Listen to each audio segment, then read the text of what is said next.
이어폰을 착용하시면 더욱 실감나는 이야기를 들을 수 있습니다. 제가 초등학생 때 겪었던 일입니다. 저는 채촌 마을이라는 곳에서 학원을 다니고 있었습니다.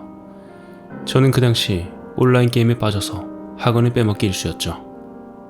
그날도 집에서 학원을 땡땡이 칠 궁리를 하고 있었는데 일터에 나가셨던 어머니가 전화를 하시는 바람에 하는 수 없이 집을 나갈 수밖에 없었습니다. 일단 집을 나서긴 했는데 학원은 여전히 가기가 싫더군요.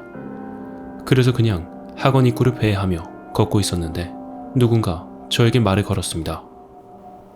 야, 너 여기 살아?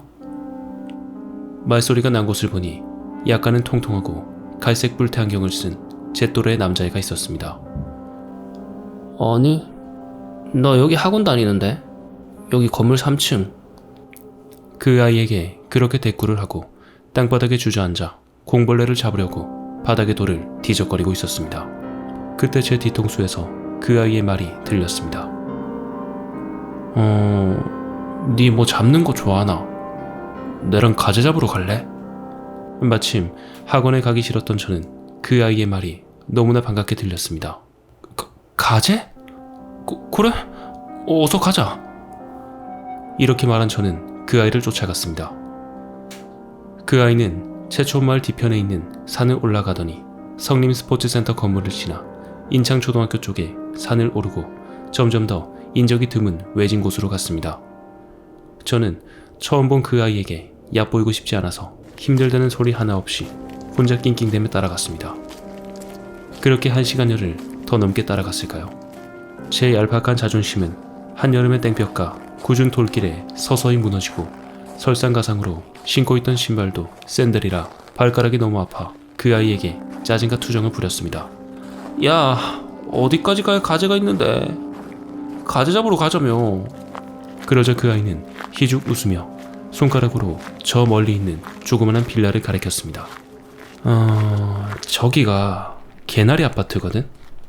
저기만 지나면은 57사단이라는 곳이 있는데 거기서만 가재가 산다.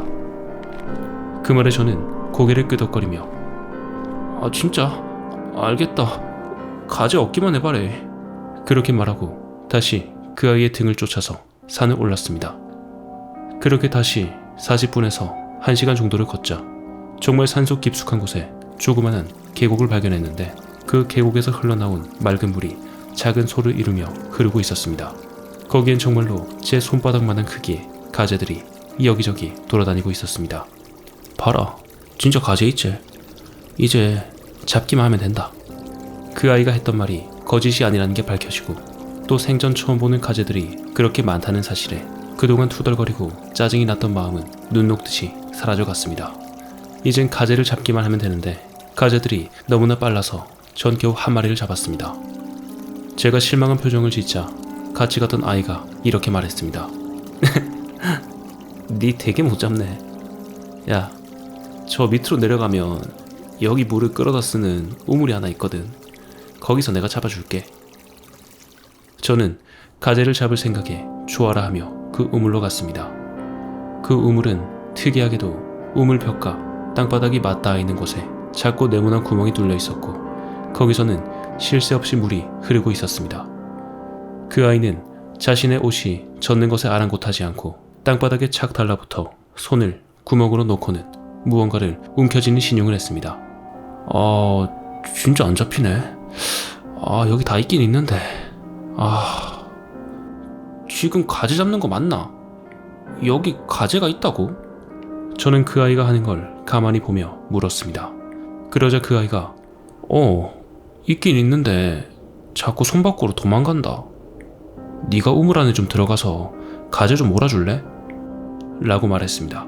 그 아이의 그 말에 저는 알겠다 라고 말하고는 우물의 벽을 기어 내려가기 시작했습니다. 그리고 그 안을 향해 발을 내디디는 순간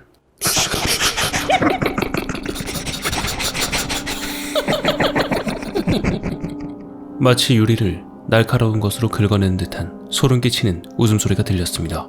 그때 저는 우물벽에 시야가 거의 가려졌기 때문에 그 웃음을 누가 내는지 몰랐지만 정말 소름 끼치는 것을 느끼며 우물로 내려앉았습니다. 그러나 발이 땅에 닿지 않았습니다. 그 우물은 보이는 것보다 훨씬 깊었고 땅바닥 쪽에 나있던 네모난 구멍은 우물의 물이 넘쳐오르지 않게 하기 위한 물을 내보내는 그런 장치였습니다. 칠흑같이 어두운 우물 속으로 발이 쑥 하고 들어가서 다시는 못 나올 것만 같은 공포를 느끼며 미친 듯이 우물의 벽을 긁었습니다.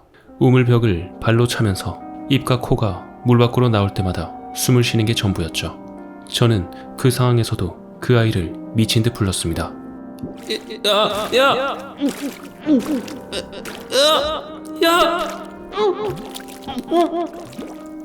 그러나 그 아이는 대답이 없었습니다. 그때까지 살아온 짧은 인생에서도 가장 후회되는 순간들만 머릿속을 스치며 정신을 잃는 순간에 왼발 끝에서 제 샌들을 누군가가 벗겨가는 듯한 그런 느낌이 들더니 다시 한번 물 밖으로 떠오를 수 있었고, 저는 깜깜한 늦저녁에 고속도로 중앙선 위에 서 있었습니다. 손톱은 다 깨지고 옷엔 진흙이 묻고 온몸은 흠뻑 젖은 채로 말이죠. 그리고 한 손엔 가재 한 마리를 쥐고 왼발만 아무것도 안 신은 상태였죠. 그렇게 제가 처한 상황이 이해가 안 돼서 한참 동안 중앙선에 멍하니 서 있었습니다. 얼마 지나지 않아 제가 겪은 일이 모두 현실로 와닿기 시작했을 때 저는 목 놓아 울었습니다. 방금 물에 빠져 죽을 뻔했는데 이젠 난데없이 차들만 쌩쌩 지나다니고 분명히 한낮에 땡볕이었는데 지금은 깜깜한 밤이고 도저히 정상적인 사고를 할 수가 없더군요. 고속도로를 지나시던 분 중에 저와 제 부모님을 아시는 분이 계셔서 제 부모님께 연락이 닿았나 봅니다. 중앙선 가운데서 하염없이 울고 있었는데 절 발견하신 부모님의 차를 타고 밤 11시가 돼서야 집에 돌아올 수 있었습니다. 집에 돌아가는 길에 부모님은 아무 말도 없이 운전만 하셨습니다. 그러다 집에 돌아가는 길에 57사단이라는 이정표가 보였습니다. 전 너무 울어서 끄끄거리는 목소리로 그 이정표를 바라보고는 엄마, 나 저기 어떤 애랑 갔었다. 가서 가재도 잡아왔어. 봐봐. 이렇게 말하고 한 손에 꽉 쥔 가재를 보여드렸습니다. 가재는 아직 살아있더군요. 제 말을 들은 어머니는 한참 동안 가재를 들여다보시더니 더 굳은 표정으로 아무 말도 하지 않았습니다. 그리고 집에서도 부모님은 절 혼내지 않았습니다. 전 단순하게도 학원 빠진 것으로 혼나지 않게 되어서 약간은 기분이 좋아졌죠. 나중에 부모님께 그 일을 말씀드렸더니 그 일이 있었던 일주일 전에 채촌 마을에 사는 한 아이가 가재를 잡으러 갔다가 그 우물에서 빠져 죽었다고 하더군요.